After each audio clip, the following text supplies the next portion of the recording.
All right, thank you for the ovation and the welcome. I will especially want to thank Professor Oluwasegun for this invitation. He represents a lot of things to various people, even though it is quite uncommon to find or to discover genuine and authentic leadership in this fleeting age. I'm however grateful for what you have done for everyone with whom you have come in contact. You represent an ideal of a purposeful leader who understands destiny. I equally want to appreciate the leadership of this movement for their generosity, especially in providing a platform to express the grace with which I'm woven. And to all the participants today, thank you for coming, especially to have to meet with God. I think today destiny will host you to a rich menu with cocktail of purpose. My prayer is that you shall be full, you shall be satisfied, and you shall not be small. So let's face it, our deliberation centers on the power of purpose today. And personally, to me, purpose is deeper than time. And it would only cost eternity to unravel the profundity of purpose. So for the sake of time, I will touch on a few touchstones on purpose that I've had the opportunity to feast upon. In doing this, I will share two notable and popular stories. First, I will start with the story of Albert Einstein, who was an embodiment of pure intellect, described as an intellectual genius, and was credited with the discovery of the law of relativity that inspired the development of the atomic bomb. He became the man of century according to Time magazine between 1900 and year 2000. The latter part of his life, he had a memory disorder called dementia, so he became unnecessarily forgetful. So one time he was embarking on a journey from Princeton on a train, and the conductor was punching people's tickets in the house as usual. So when he got to Einstein, he couldn't find his ticket. He searched everywhere possible, but it was unfortunate. This professor couldn't locate his ticket. So the conductor said, Prof. Einstein, I know who you are. We all know who you are. I'm sure you bought a ticket, so don't worry about it. So Einstein nodded appreciatively. So the conductor continued punching people's ticket as usual, checking people in, ensuring that people are comfortable on the train. Then he noticed that the prof was still very disturbed, was agitated. And in that frustration, he rushed back to him and said, we all know you. Don't worry. You don't need a ticket. I'm sure you bought one. So Einstein looked at him and said, young man, I too, I know who I am. What I don't know is where I'm going. If you're under the sound of my voice today, this might resonate a lot with you. You know who you are, and you don't know where you are going. Or you don't even have a clue of who you are, and you don't have an idea of your destination. I think I can say confidently that you are in the right place, because this conference is purposely designed for you. At the end of the meeting today, you have an ideal of who you are and probably where you're heading to. So in this simple, interesting, and pitiful story, there are so many lessons of wisdom that I would like to touch on with regards to purpose. First, the power of purpose is fulfillment.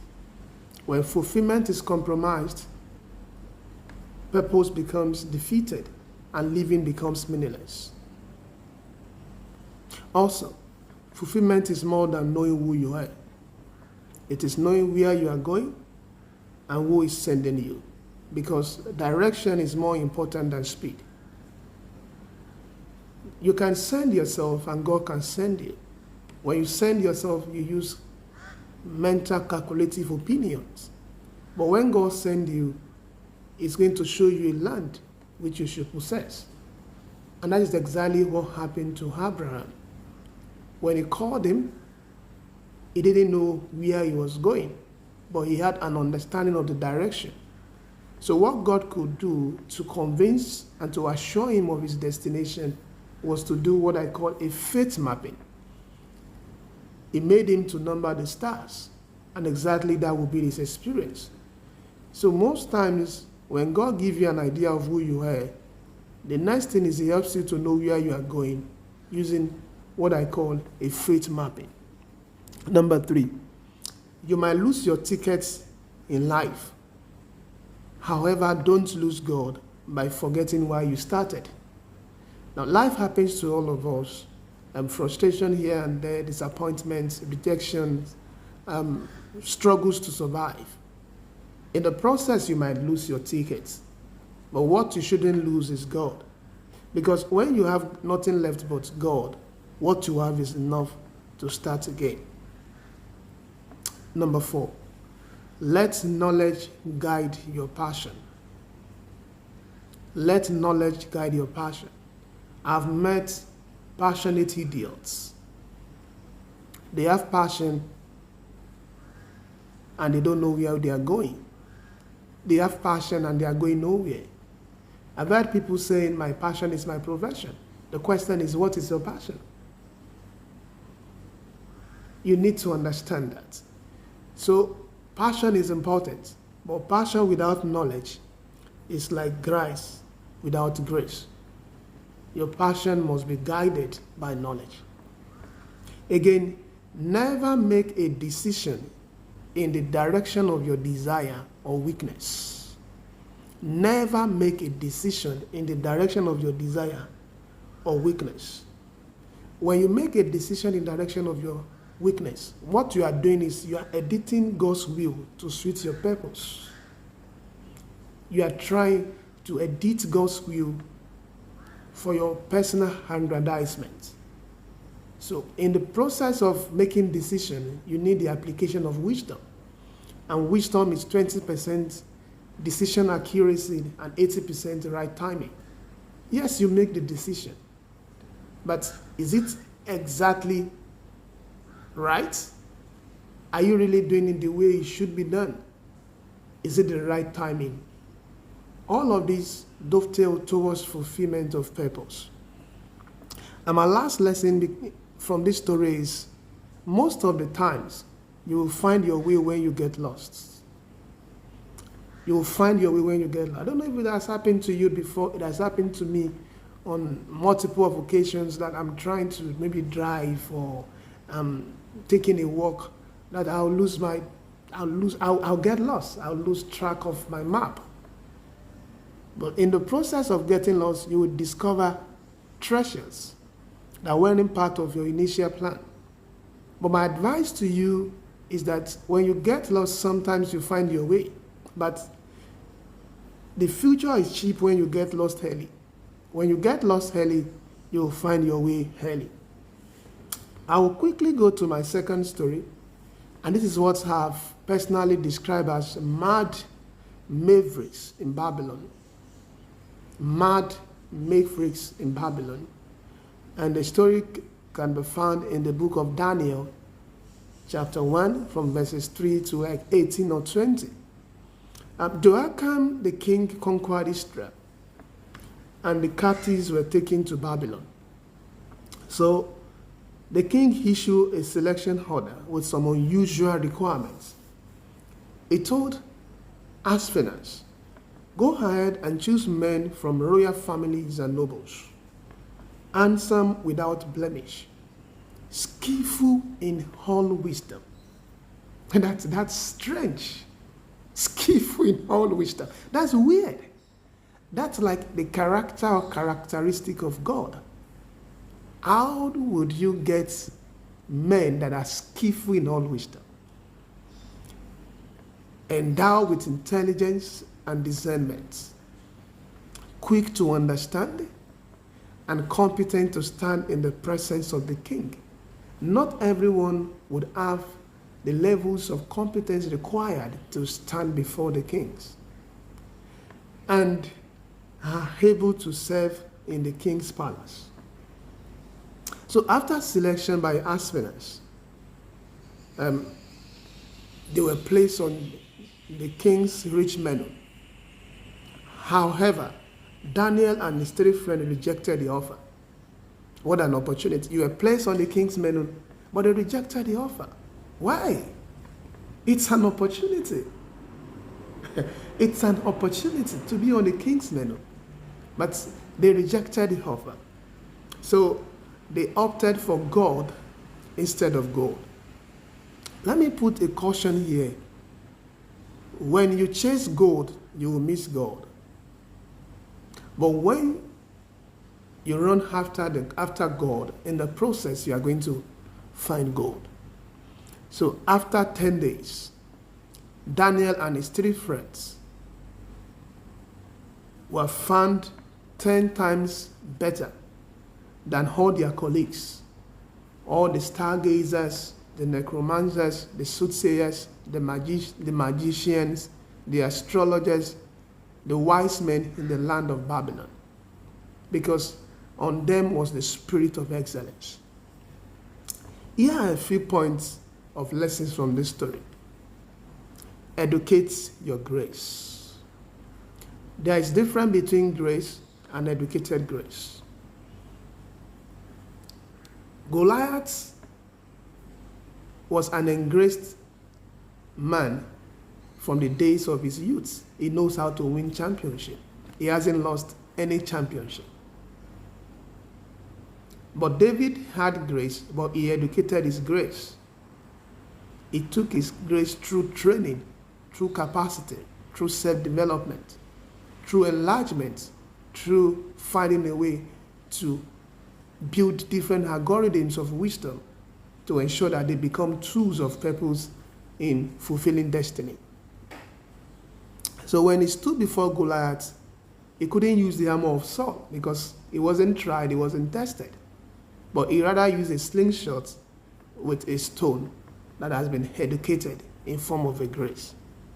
So when you educate your grace, you will understand that in a rat race, angels don't come first.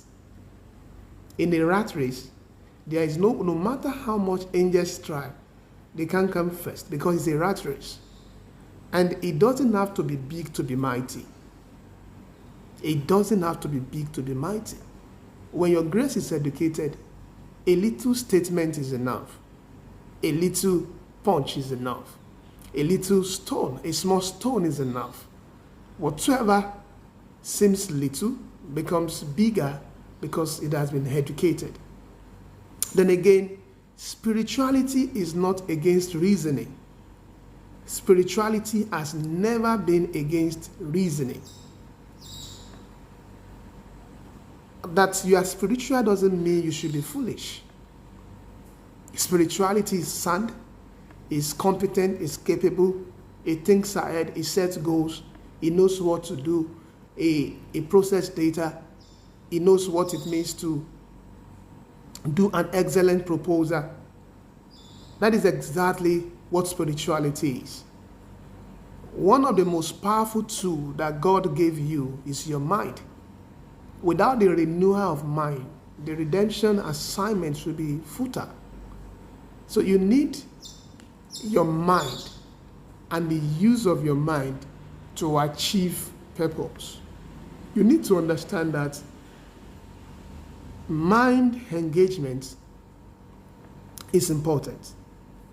The moment you don't engage the powerful tool of mind, you are mindless. And when you are mindless, you are purposeless. And when you are purposeless, it means you are ungodly. Another interesting lesson is that what you lack in competence, you can make up for with character. What you lack in competence, you can make up for with character. Competence is important. But you should ensure that you lead competence with character. I've met competent people without character. And you need to understand that God doesn't value people that are only competent without character. So when he called David and he anointed him as a king, he had competence, but he has to take him through the process of character development. The same thing with Joseph. Joseph was competent. He could see the future, but he was proud. God had to humble him.